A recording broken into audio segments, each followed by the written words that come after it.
Hey guys, good morning. This is the What I Wish I'd Said podcast for the service yesterday. And Pastor Bridget was preaching from Matthew chapter 7, verses 13 and 14 about, choosing the narrow path over the wide path and how easy it is to go the wrong way and how God's calling us to a holy life. I loved the way she presented the story of Stephen.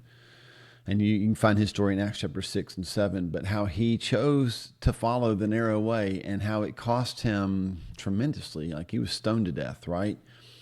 So really what I want to highlight today, what stood out to me, it was all so good, but it was something that Pastor Bridget said at the very end when she made a statement. I'm not going to quote it exactly, but it was something along these lines. That Saul was there watching Stephen be stoned, and that Stephen's last words were words of forgiveness. Remember this? Father, don't hold this against them. And she said, I wonder if Saul, hearing those words, if something about hearing those words, Stephen's act of forgiveness, penetrated Saul's heart in such a way that it was softened so that he could receive the encounter with Jesus that he had later on the road to Damascus. I thought that was a game changer for me, right? Like we all know forgiveness is powerful, but we typically think that forgiveness is powerful between us and the person that we're forgiving. Like I forgive you and that sets me free.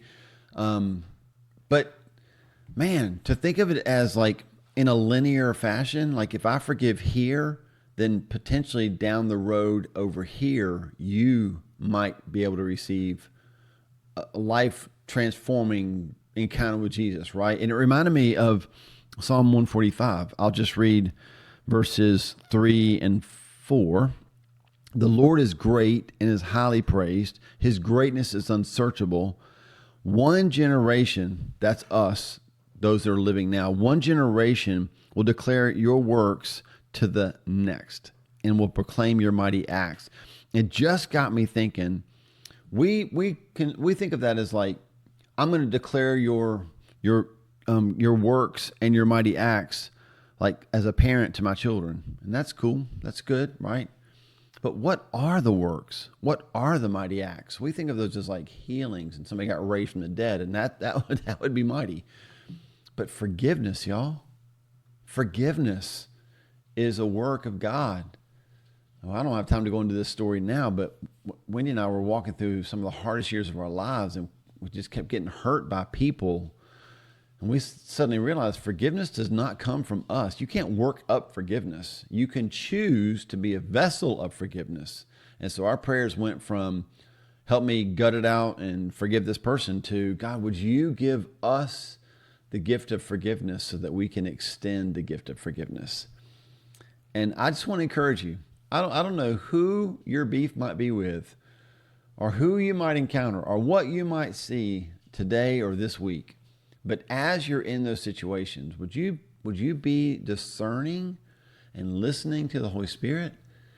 And if He calls you to forgive, you might be forgiving somebody else, but there could be a third party that sees that, and it could impact them even more than the person that you're forgiving. Think about that. Gosh, again, what a moment in the message. Thank you, Pastor Bridget, for bringing that word.